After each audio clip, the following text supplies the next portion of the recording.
Salutations amis chasseurs! Petite capsule entretien et réparation de caméras de chasse. Si vous êtes comme moi, vous avez probablement plusieurs caméras. Et qui dit plusieurs caméras dit aussi plusieurs problèmes. Il n'y a rien de plus frustrant qu'arriver à sa caméra puis de se rendre compte qu'elle n'a même pas fonctionné. Alors j'ai compilé quelques petits trucs que vous pouvez faire pour justement garder vos caméras en ordre et vous assurer que vous n'ayez pas de problème pendant votre saison de chasse. La majorité des problèmes proviennent souvent soit des batteries qui coulent ou de l'humidité parce que bon, on ouvre notre caméra, il pleut, on ferme notre caméra, l'eau, il y a de l'eau qui est rentrée dedans, ça fait de l'humidité. L'électronique, ça n'aime pas ça. Alors, je vais vous montrer la liste de qu'est-ce que ça va vous prendre, puis après ça, je vais vous montrer quoi faire avec tous ces outils-là. Alors, premièrement, une petite bouteille d'alcool à friction, bien important. Vous pouvez prendre, si vous n'en avez pas, de l'eau avec du bicarbonate de soude, mais encore là, j'aime pas ça parce qu'on utilise de l'eau. Puis vous pouvez utiliser aussi du vinaigre. Vous allez avoir besoin aussi du lubrifiant.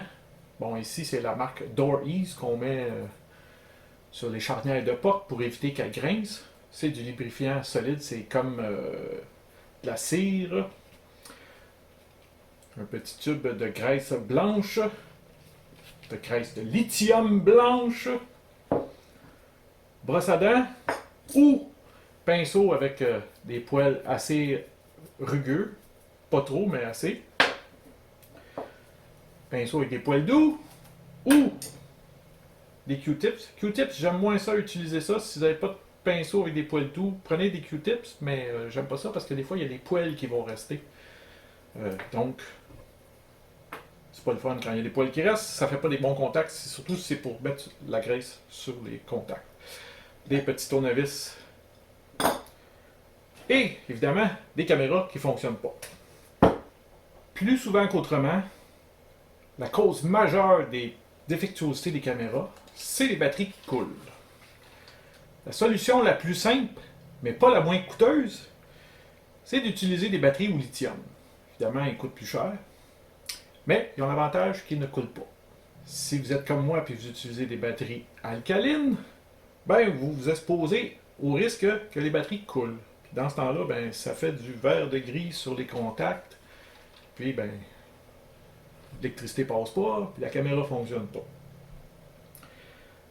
La meilleure façon de se débarrasser du vert de gris sur les contacts et de l'acide qui a séché et tout ça, ben, c'est la bonne vieille alcool à friction avec mon petit pinceau.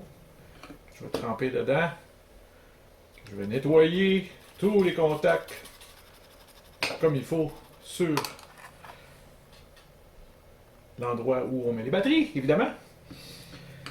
Et puis, on laisse ça sécher. Ensuite, on l'essaye pour voir si la caméra fonctionne et vous devriez avoir pas mal de succès avec cette première étape-là. Après avoir nettoyé les contacts pour les batteries, vous allez appliquer une mince couche de graisse de lithium blanche avec le pinceau ou, si vous n'en avez pas, avec les Q-tips sur tous les contacts de la batterie. En prenant soin de ne pas en mettre trop, mais quand même d'en mettre délibérément pour éviter qu'il y ait plus de corrosion, de verre de gris et tout ça dans l'avenir.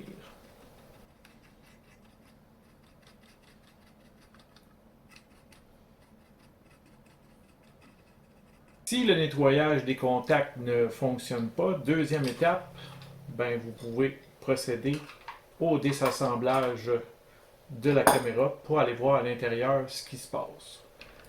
Souvent, à cause de l'humidité ou même de l'eau qui va entrer à l'intérieur de la caméra parce que le seal alentour n'est pas fermé correctement, il peut y avoir un petit débris ou quelque chose comme ça.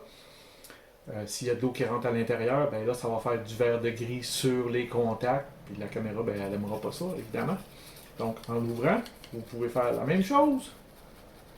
Prenez votre bonne alcool à friction ou le vinaigre.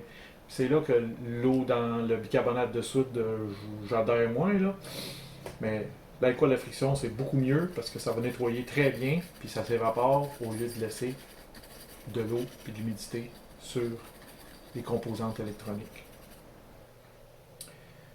Alors, vous prenez votre brosse à dents, votre pinceau rigide, puis vous nettoyez partout où ce que vous voyez. Normalement, vous allez le voir, là, ça va faire du vert ou du blanc sur les circuits. Et puis souvent, j'ai sauvé des caméras en faisant cette procédure-là. Mais même celle-là, je l'ai sauvée quelques fois. Alors, c'est ça pour l'étape réparation des problèmes mineurs. C'est sûr qu'il peut y avoir un problème majeur, puis une composante électronique qui décide de lâcher. Il n'y a pas grand-chose à faire que soit de l'envoyer à un électronicien qui connaît ça, ou l'envoyer au CRP à rien, puis vous en achetez un autre.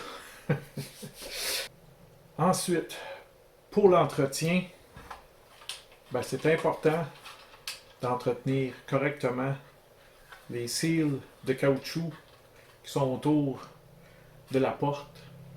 Vous pouvez prendre un Q-tips maintenant avec de l'eau et du savon doux pour nettoyer, enlever les saletés, le sable, les morceaux de feuilles séchées que vous n'avez pas vus quand vous avez fermé la caméra, ça a rentré dans le cil et tout ça.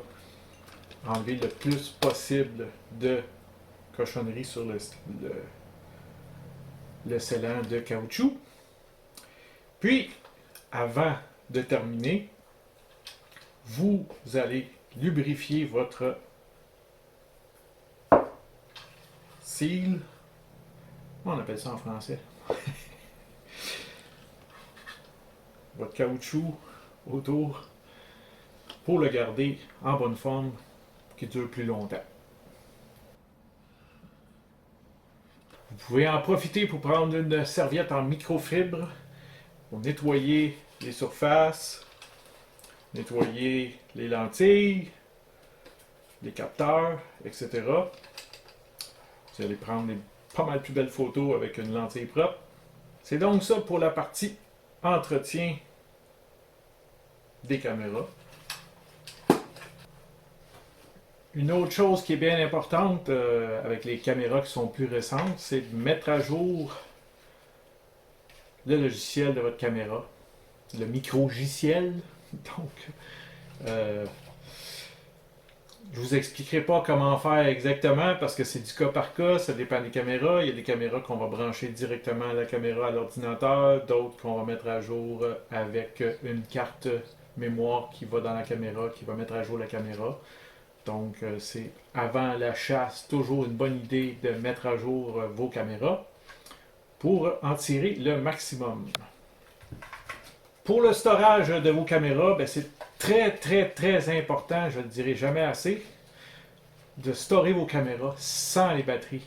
Donc, vous enlevez les batteries de votre caméra avant de les mettre en storage. La meilleure chose que vous pouvez faire pour stocker vos caméras, c'est d'utiliser un sac Ziploc. Là, j'en ai pas avec moi, mais vous mettez à l'intérieur des petits sachets de silica gel. Il y en avait probablement un quand vous avez acheté la caméra. Conservez-le. Vous le mettez à l'intérieur, vous laissez ça sceller, donc ça va être protégé de l'humidité pendant la saison morte. Puis les vieilles batteries, ben je les jette pas. Moi je les conserve. Puis je m'en sers dans ma souris quand je fais mes vidéos. Fait que je recycle les batteries jusqu'à fond. Avant de vous quitter, je voulais vous faire part d'un petit truc de ma part. Sur mes caméras, j'ai commencé à installer des petites antennes que j'ai récupérées. Je les appelle mes antennes anti-vol. Donc, si vous n'avez pas de caméra réseau mobile, ben, vous faites semblant que votre caméra est branchée sur le réseau mobile et que vous recevez les photos tout de suite. ça va décourager la plupart des voleurs de caméras.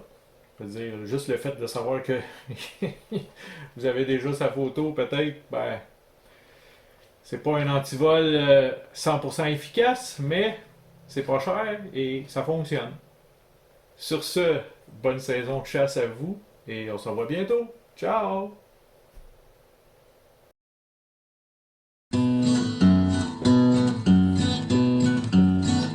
Steph le chasseur.